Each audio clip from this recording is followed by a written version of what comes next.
আজ 7 দিন ধরে নীলা আমার সাথে এমন করছে, ফোন দিলে ব্যস্ত আর ফোনে পেলে এটা ওটার কথা বলে এড়িয়ে চলে। তার এই এড়িয়ে চলার নতুন নাম, আরও 1 মাস আগে থেকেই, কিন্তু এখন একটু বেশি। তার এই অবহেলা সহ্য করতে না পেরে চিন্তায় অসুস্থ হয়ে গেছি, আর সে আমার খোঁজও নেয় না। আজ 1 দিন হলো সুস্থ হয়েছি, তাই নীলাকে একটু ফোন দিলাম। হ্যালো নীলা, কেমন আছো? নীলা বলল ভালো। আমি বললাম জানো নীলা, আমি না ভালো নেই। নীলা বলল কেন, কি হয়েছে? আমি বললাম জানো, আমি না 1 সপ্তাহ ধরে অনেক অসুস্থ, আর তুমি একটি বারের জন্য খোঁজ নিলে না। আজ প্রায় সুস্থ, তাই আমি নিজেই তোমাকে ফোন দিলাম। নীলা বলল আমি অনেক ব্যস্ত, তাই খোঁজ নিতে পারিনি। আমি বললাম খোঁজ আগে তো অনেক ব্যস্ত ছিলে, তখন কেমনে নিয়েছো? নীলা বলল হয়েছে তোমার বকবক, আমি ঘুমাবো। আমি বললাম আগে তো অনেক রাত পর্যন্ত কথা বলতে, এখন কেন পারছো না? নীলা বলল আগে বলতাম, এখন বলতে পারবো না, ঘুম পাচ্ছে। আমি বললাম ও আচ্ছা, তাই কি করো? নীলা বলল আজাইর একজনের সাথে কথা বলি, এখন তোমার ফালতু বকবক শেষ হলে এখন রাখতে পারি। নীলার কথাটা শুনে আমার চোখে জল এসে গেল, সে পারলো এমন ভাবে কথা বলতে। আমি বললাম এগুলো ফালতু বকবক তাই না? নীলা বলল তাই নয় তো কি, ঘুমের মুড খারাপ করে দিল, তাই বলেই ফোনটা কেটে দিল। তারপর আমি 2-1 বার কল দিতে পরে ফোন বন্ধ পেলাম। এটা আমার নীলা না, এটা আমার নীলা হতেই পারে না। যে নীলা আমার অসুস্থতার খবর শুনলে কান্না করে দিত, যে নীলা আমার সাথে কথা না বললে তার পেটের ভাত হজম হতো না, আর সেই নীলা বলে আমি ফালতু কথা বলছি। হায় রে ভালোবাসা, আসলে ভালোবাসাটা না একটা পুরস্কার। প্রথমে তোমার জীবনে এমন কিছু উপহার দিবে যা তুমি ভাবতেও পারবে না কতটা ভালো লাগা কাজ করবে, আবার আস্তে আস্তে এমন এক মুহূর্ত উপহার দিবে যা তুমি তোমার জীবনে কখনো কাটাওনি, সেটা হচ্ছে অবহেলা। এগুলো ভাবতে ভাবতে কখন যে ঘুমিয়ে গেছি তা বলতে পারবো না। ঘুমাতে ঘুমাতে পরিচয়টা দিয়ে দিই, আমি শুভ, মা বাবার 2 মাত্র সন্তান। আমার একটা বড় বোন আছে, এইবার অনার্স প্রথম বর্ষে পড়ে। বাবার একটা ব্যবসা আছে বা গৃহিণী। আমি ইন্টার প্রথম বর্ষে পড়ি, আর যার সাথে কথা বললাম সে হলো আমার গার্লফ্রেন্ড। সকালবেলায় মা বলল বাবা শুভ ওঠ, কলেজে যাবি না? অসুস্থর কারণে অনেকদিন কলেজে যাসনি। আমি বললাম যাও তো মা, আর একটু ঘুমাই। মা বলল আর একটু ঘুমালে আর কলেজে যেতে হবে না, এখন 8টা বাজে। কি 8টা বাজে? ধাত ছালার ঘুম। আম্মুর মুখে 8টা কথাটা শুনে তাড়াতাড়ি উঠে ওয়াশরুমে চলে আসলাম। এইদিকে আম্মু নিচে গিয়ে আমার জন্য নাস্তা রেডি করে রাখলো। আমি ফ্রেশ হয়ে কলেজের জন্য রেডি হয়ে নিচে আসতেই আফরিন আপু বলল দেখো মা, তোমার নবাব আইছে, দাও খাবার দাও। আমি বললাম ধন্যবাদ আপু, এই বলে স্যান্ডউইচটা মুখে নিয়ে চলে আসতে লাগলাম। মা বলল কিরে, পুরো নাস্তা শেষ করে যা। আমি বললাম না আম্মু, আরগুলো তোমার রাক্ষস মেয়েকে খাওয়াও। আফরিন আপু বলল কি, দাঁড়া হারামি, আমি রাক্ষস? আমি হাঁটতে হাঁটতে বললাম তা নয় তো কি, ঘরের সব চানাচুর তুই খেয়ে নিস, আমি একটাও খেতে পারি না। আপু বলল আর তুই যে মিষ্টি খেয়ে ফেলিস। আমি বললাম আরে মিষ্টি খাওয়া তোদের শরীরের জন্য ভালো না, আর আমি পোলাম, আর ভাই হিসাবে কি এটা হতে দিতে পারি, তাই আমি খাই সব, আর আমার মিষ্টি খেলে কিছু হবে না। আপু বলল আহারে আমার ভাইটা আমাদের জন্য কত চিন্তা করে, হারামজাদা দাঁড়া। এটা বলতে আমি দরজা থেকে দৌড়ে রাস্তায় এসে একটা রিক্সা নিয়ে হাসি মুখে নীলাদের বাসার সামনে গেলাম। তারপর নীলাকে কল দিলাম, হ্যালো নীলা, কোথায় তুমি? আমি তোমাদের বাসার নিচে অপেক্ষা করছি, তাড়াতাড়ি আসো। নীলা বলল আমি তো চলে এসেছি। আমি বললাম ও, এটা বলেই ফোন রেখে দিলাম। নীলার কথায় আমার অনেক খারাপ লাগলো, চোখ দিয়ে 2 ফোঁটা পানি ঝরতে লাগলো। যখন থেকে আমাদের রিলেশন শুরু হয়েছে তখন থেকে সে আমার সাথে কলেজে যেত, আর আজ সে নিজেই চলে গেল। তারপর রিক্সায় উঠে কলেজের দিকে যেতে লাগলাম। আজ অনেকদিন পর তার সাথে যেতে চাইছিলাম, কিন্তু সে নাকি চলে গেছে। ভাবতে লাগলাম সেই ক্লাস 10 থেকে আমাদের রিলেশন, তবে এইরকম করে কথা নীলা আমার সাথে কোনোদিনও বলেনি। তারপরে কিছুক্ষণের মধ্যে আমি কলেজে এসে গেলাম, এসে দেখতে পেলাম নীলা একটা ছেলের সাথে কথা বলছে। এটা দেখে বুকের মাঝে ছ্যাদ করে উঠলো। আসলে মেয়েটাকে অনেক ভালোবাসি তো, তাই অন্য ছেলেদের সাথে সহ্য হয় না। আমি তাড়াতাড়ি হেঁটে নীলার সামনে গিয়ে বললাম এই নীলা, একটু এদিকে আসো তো। তারপর নীলা আমার কথা মতো আমার কাছে আসলো। আমি বললাম ছেলেটা কে নীলা? নীলা বলল ও আমার বন্ধু। আমি বললাম তোমাকে না মানা করছি কোনো ছেলের সাথে মিশতে? নীলা বলল আমার এত খারাপ দিন আসেনি যে তোমার কথা শুনে চলতে হবে, আর তোমার জন্য কি শান্তি মতো আমি বন্ধুদের সাথে কথা বলতে পারবো না?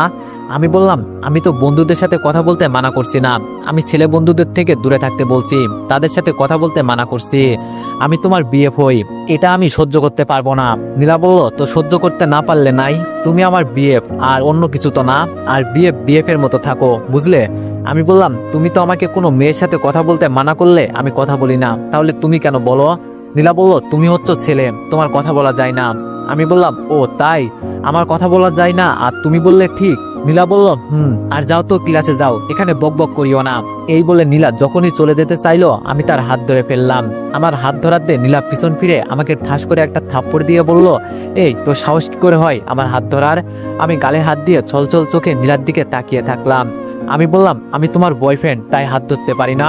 নাকি আমি পুরনো হয়ে গেছি আর ভালো লাগে না? নীলা বলল, পুরনো হয়ে গেছিস তুই। এইবার ঠিক আছে, আমি না তোর এরকম আচরণে বিরক্ত হয়ে গেছি, বুঝলি?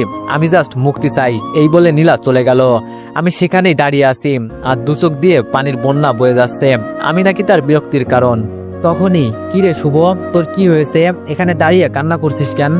আমি বললাম, দোস্ত, আমি নাকি তার বিরক্তির কারণ। সে নাকি আমার কাছ থেকে মুক্তি চাই। কি করব বল, আমি না তাকে অনেক ভালোবাসি রে। মামুন বলল, ভাই তুই একটু শান্ত হ, সব ঠিক হয়ে যাবে। ভাবির মনে হয় কোনো সমস্যা হয়েছে, তাই মাথা গরম করে উল্টোপাল্টা কথা বলছে। আমি বললাম, কিন্তু সে যে আজ নতুন করে আমাকে অবহেলা করছে তা না, সে তো আরো আগে থেকে এটা করছে। আচ্ছা তুই বল, আমার কি ভুল? আমার কি এটাই ভুল যে আমি তাকে পাগলের মতো ভালোবাসি? সে কেন এমন করছে? মামুন বলল, দোস্ত, সব ঠিক হয়ে যাবে, এখন কান্না না করে চল ঘুরে আসি। আমি বললাম, তুই সত্যি বলছিস সব ঠিক হয়ে যাবে? দোস্ত, আমি না তাকে না পাইলে শেষ হয়ে যাব। মামুন বলল, একটা থাপ্পড় মারবো আর যদি এমন কথা বলিস তো। চল তো। এরপর আমরা ঘুরতে গেলাম।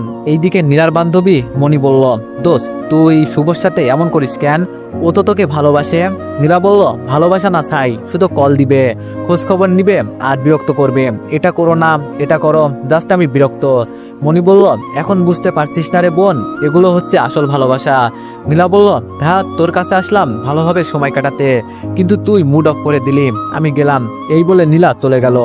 এইদিকে আমি আর মামুন বিকাল পর্যন্ত ঘুরে বাসায় চলে আসলাম। মামুন হচ্ছে আমার ল্যাংটাকালের বন্ধু, সে আমার সুখ দুঃখে পাশে থেকেছে। বন্ধু বললে ভুল হবে, ভাই বলতে পারেন। বাসায় গিয়ে ফ্রেশ হয়ে ছাদে গেলাম। সেখানে গিয়ে তো আমার মাথা গরম হয়ে গেল, কারণ আমি ছাদে উঠে দেখি আপু দোলনাতে আমার জায়গাতে পা দিয়ে শুয়ে আছে। আমি গিয়ে আপুর চুল টেনে দিয়ে বললাম, ওই রাক্ষসী, আমার জায়গায় বসলি কেন? আপু বলল, তোর জায়গায় বসতে আমার বয়েই গেছে, আমি তো পা দিয়েছি। আমি বললাম, তুই আমার জায়গাতে পাও দিবি না, তা দিলি কেন? আমার বসার জায়গা সুন্দর বলে। আপু বলল, আরে কত সুন্দর, মনে হয় এখানে গরু বসবে না। আমি বললাম, তাহলে তুই আসলি কেন? এটা আমার ভাগ, বুঝলি? আপু বলল, তাই তো, পা দিলাম, আর এখানে ভাগে গরমিল হয়েছে, তুমি আমার থেকে বেশি জায়গা নিছো। আমি বললাম, আমি কোনো বেশি জায়গা নিইনি, যা ভাগ আমার জায়গা থেকে পাশরা। এই বলে আপুর পাটা সরাতেই আপু দোলনা থেকে পড়ে গেল।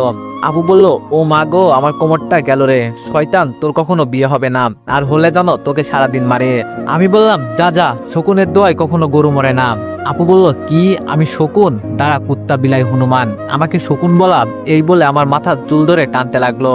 আমিও কম কিসের, আমিও আপুর চুল ধরে টানাটানি করতে লাগলাম। তখনই মা বলল, কিরে আফরিন, শুভ, ওখানে কি হচ্ছে? এত চিৎকার কেন? আপু বলল, কই কিছু হচ্ছে না তো মা, এই তো আমরা গল্প করতেছি, তাই না হনুমান? আমি বললাম, আম্মু, আমরা তো গল্প করতেছি কিছু পেতনিকে নিয়ে। মা বলল, আচ্ছা নিচে আয়, নাস্তা করবি। আমি বললাম, আসতেছি মা। আপু বলল, নিচে যে আগে যাবে সে তাকে নিজের হাতে খাইয়ে দিবে আর 10 বার কান ধরবে, কেমন, রাজি আছিস? আমি বললাম, আপু বলল, তাহলে শুরু করা যাক, 1 2 3। এই বলে দুইজন দৌড় লাগালাম। আমি আপুর আগে আগে যাচ্ছি, হঠাৎ তখনই টেবিলের কাছে আসার আগেই পড়ে গেলাম। এতে আপু আগে চলে গেল। আপু বলল, হুররে, আমি জিতে গেছি, কি মজা, নে এবার কান ধর। এই বলে আমি যখন কান ধরতে যাব, তখন আপু বলল, আর কান ধরতে হবে না, আমি আর মানুষের মতো নাকি আমার মায়ের পেটের আপন শত্রুকে কষ্ট দিমু, নে আমাকে খাইয়ে দে।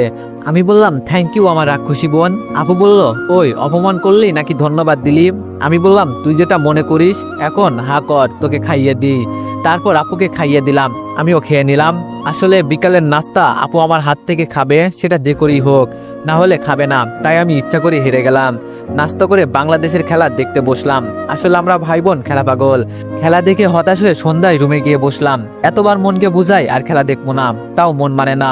আবার বেহার মতো মন খেলার দিকে চলে যায়। রুমে এসে বসতেই নীলার কথা মনে পড়লো। আসলে সে আমাকে যত অবহেলা করুক না কেন, আমি যতক্ষণ পরিবারের সাথে থাকি তখন আর অবহেলাগুলো ভুলে যাই। আর অবহেলার কথা মনে পড়তেই চোখ দিয়ে পানি পড়তে লাগলো।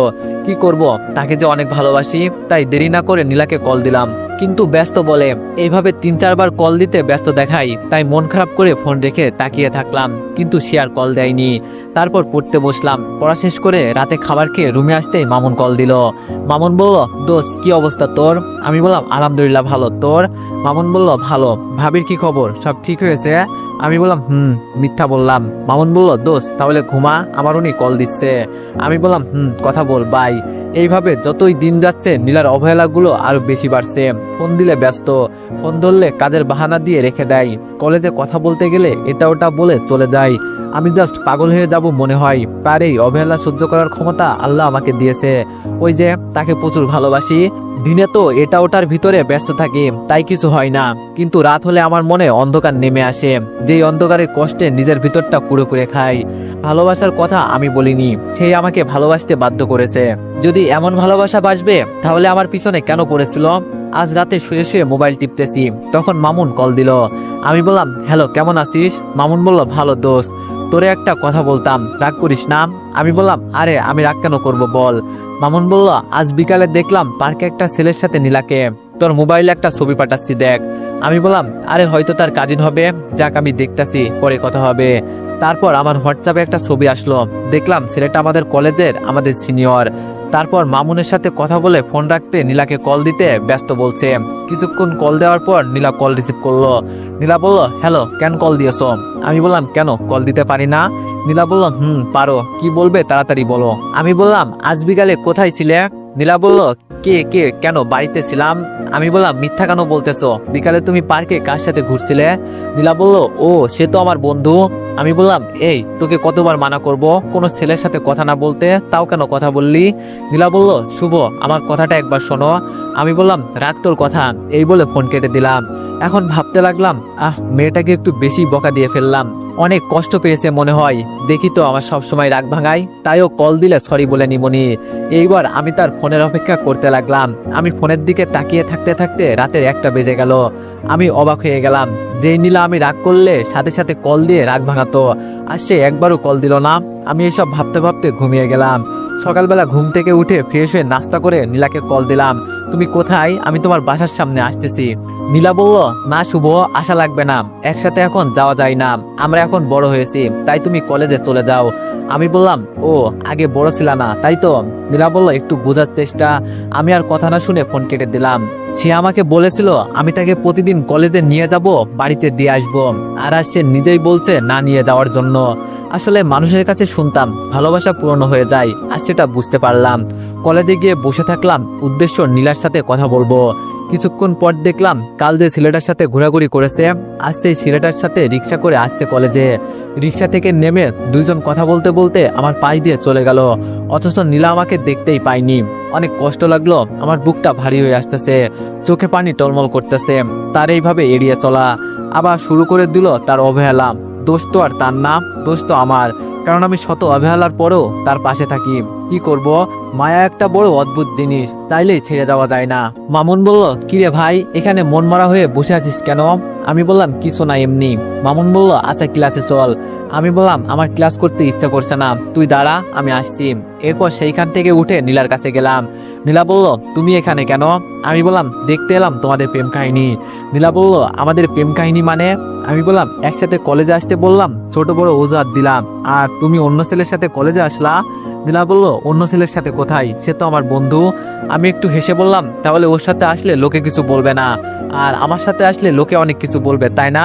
নীলা বলল, তোমার সাথে ফালতু বকবক করার টাইম নেই, নিহাল চল তো এখান থেকে। এই বলে যখনই নীলা চলে যেতে যাবে আমি তার হাত ধরে ফেললাম। দাঁড়াও, আমার কথা এখনো শেষ হয়নি। ওই কুত্তার বাচ্চা, কে রে তুই? তোর সাহস কি করে হলো আমার সামনে আমার বন্ধুর হাত ধরার?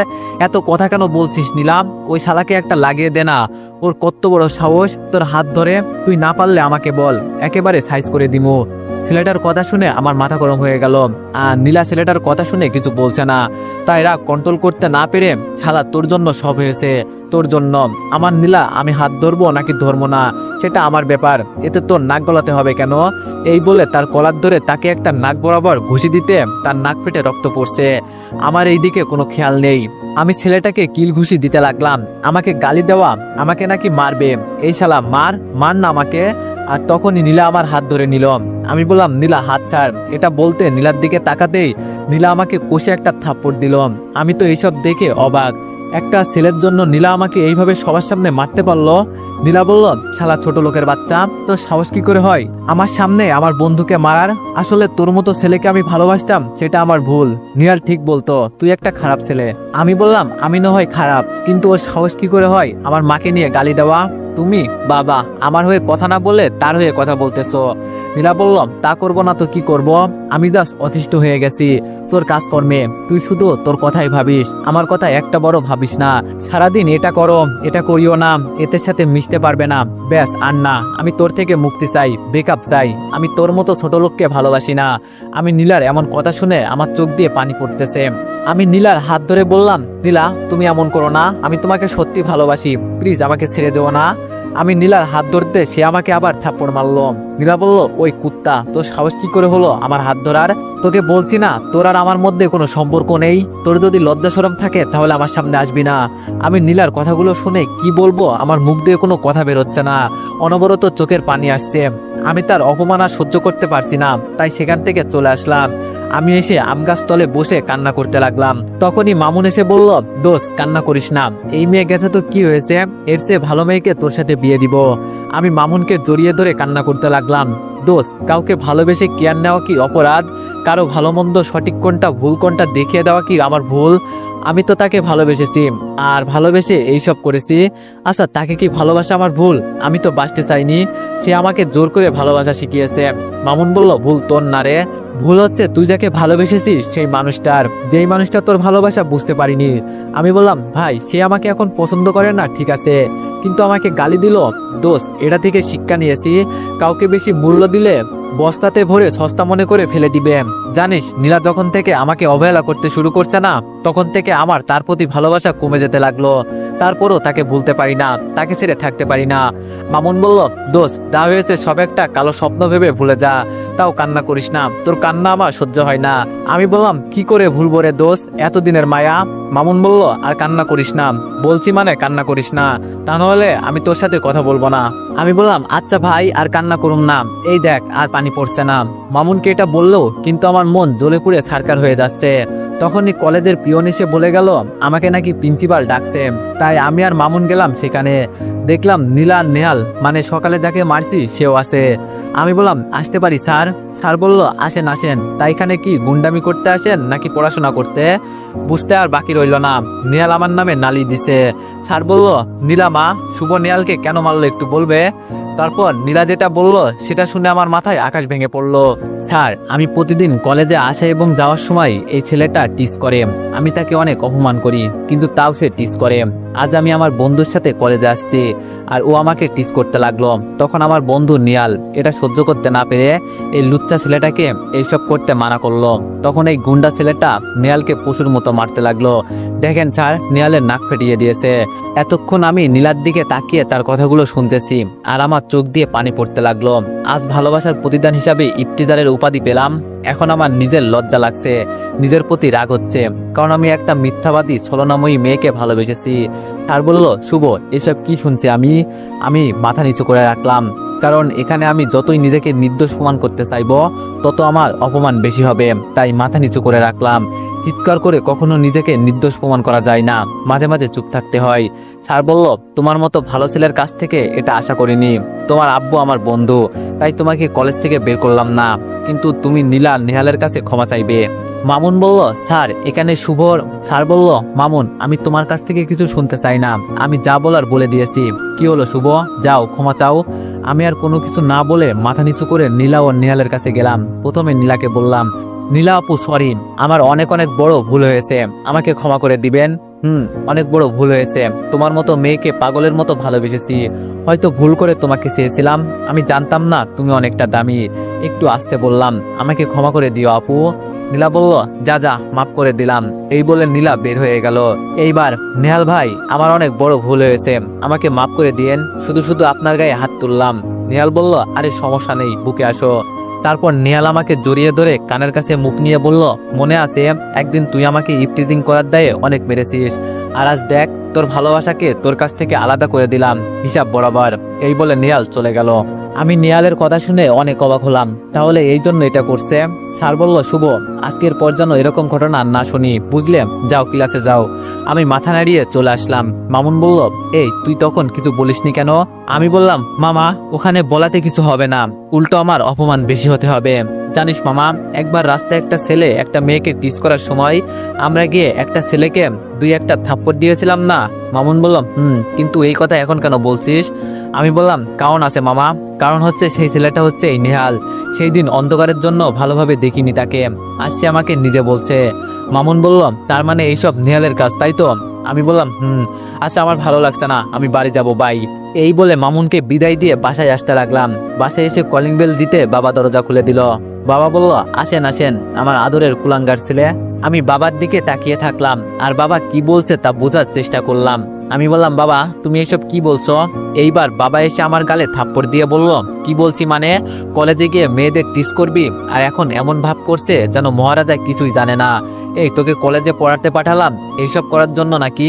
আমি বললাম, বাবা তুমি একবার আমার কথা শোনো, আমি কিছু করিনি, সব মিথ্যা। বাবা বলল, তাই প্রিন্সিপাল স্যার তাহলে মিথ্যা বলবে? এই তুই আর কত নিচে নামবি? এই বলে বাবা আমাকে মারতে লাগলো। তখনই আম্মু এসে বাবাকে ধরে বলল, কি করছো? ছোট ছেলে একটু ভুল না হয় করছে, তাই বলে এভাবে মারতে হবে? বাবা বলল, এই তোমার জন্য এইসব হয়েছে।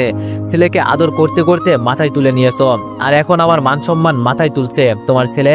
আম্মু বলল, এখন রুমে যাও, অনেক মারছো ছেলেকে, আর মারতে হবে না, যাও, সে বুঝতে পারছে সে ভুল করছে। তারপর আব্বু আমার দিকে রাগীভাবে তাকিয়ে রুমে চলে গেল।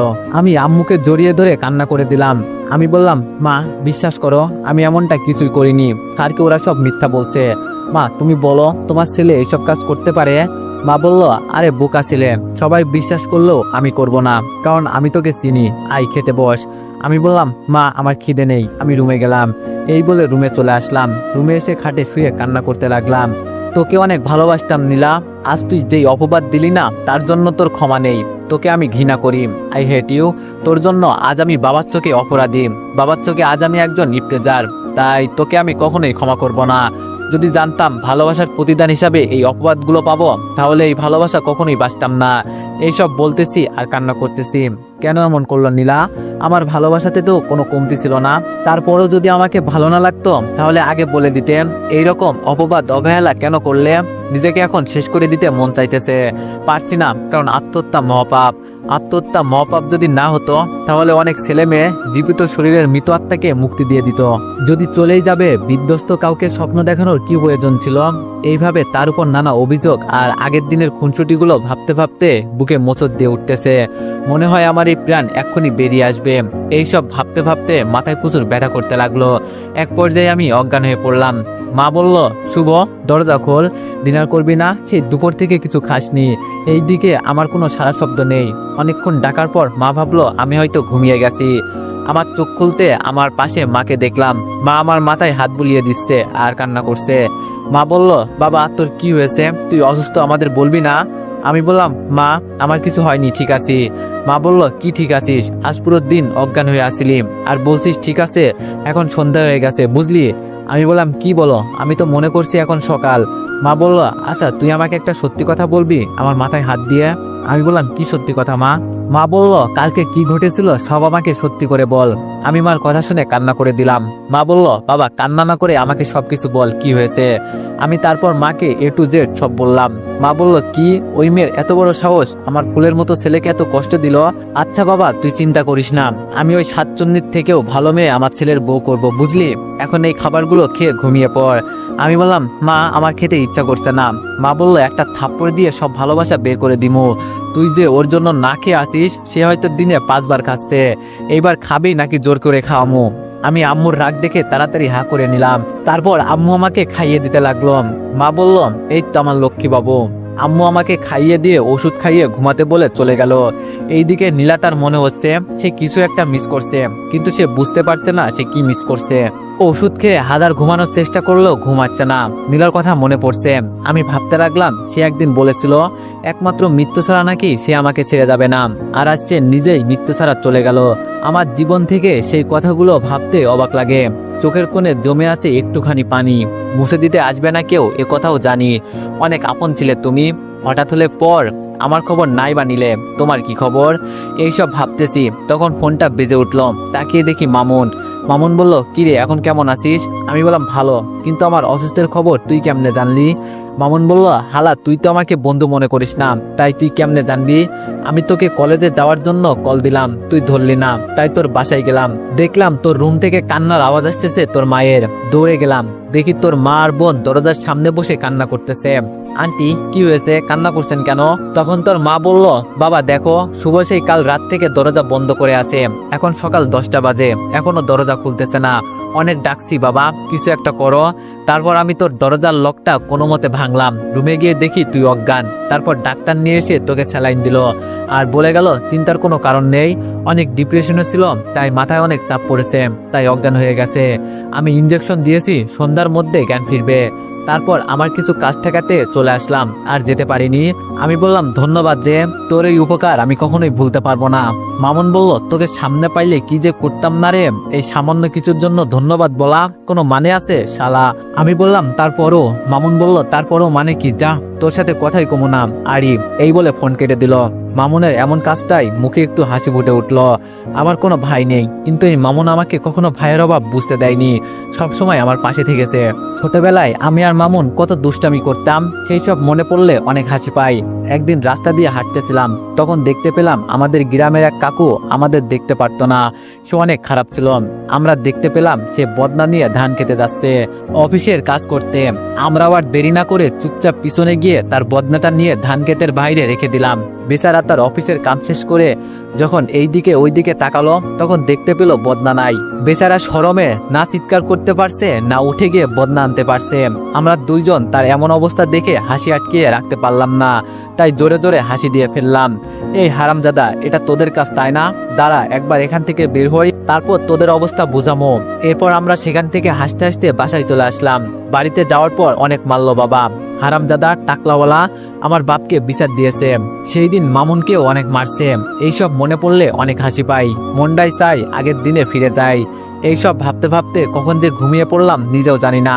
সকালবেলা ঘুম ভাঙতে ফ্রেশ হয়ে নাস্তা করে কলেজে চলে আসলাম। এসে মামুনের জন্য অপেক্ষা করতে লাগলাম। তখনই চোখ গেল মাঠের পূর্ব দিকে, দেখলাম নীলা আর নেহাল বসে হাসাহাসি করছে। আমার কেন জানি রাগ হলো, তাই উঠে যখনই তাদের দিকে যাব তখন মনে পড়ে গেল ওই দিনের কথাগুলো মনে পড়তেই বুকে মোচড় দিয়ে উঠলো। কেন আমি তাকে দেখলে আগের কথা ভুলে যাই না?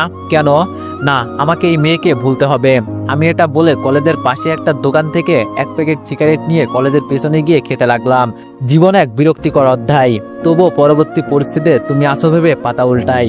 কেউ একজন বলেছে সিগারেট খেলে নাকি মনের ভিতরে অজানা কষ্টগুলো ভোলা যায়, তাই আমিও খেতে লাগলাম সিগারেট। একের পর এক শেষ করতে থাকলাম। প্রেম শব্দটি ছোট হলেও এটি একটি মানুষকে নিঃশ্বাস করার ক্ষমতা রাখে। এইসব ভাবতেছি, হঠাৎ আমার হাত থেকে কেউ একজন সিগারেট নিয়ে ফেলে দিল। এটা দেখে আমি বললাম, কে রে আমার সিগারেট ফেলে দিল? এই বলে যখন পেছন ফিরলাম তখন গালে একটা থাপ্পড় দিয়ে বলল, তো এভরিওয়ান, নেক্সট পার্টের জন্য সবাই অপেক্ষা করো। আর গল্পটি কেমন হয়েছে সবাই কমেন্টে জানাতে ভুলবা না। ধন্যবাদ।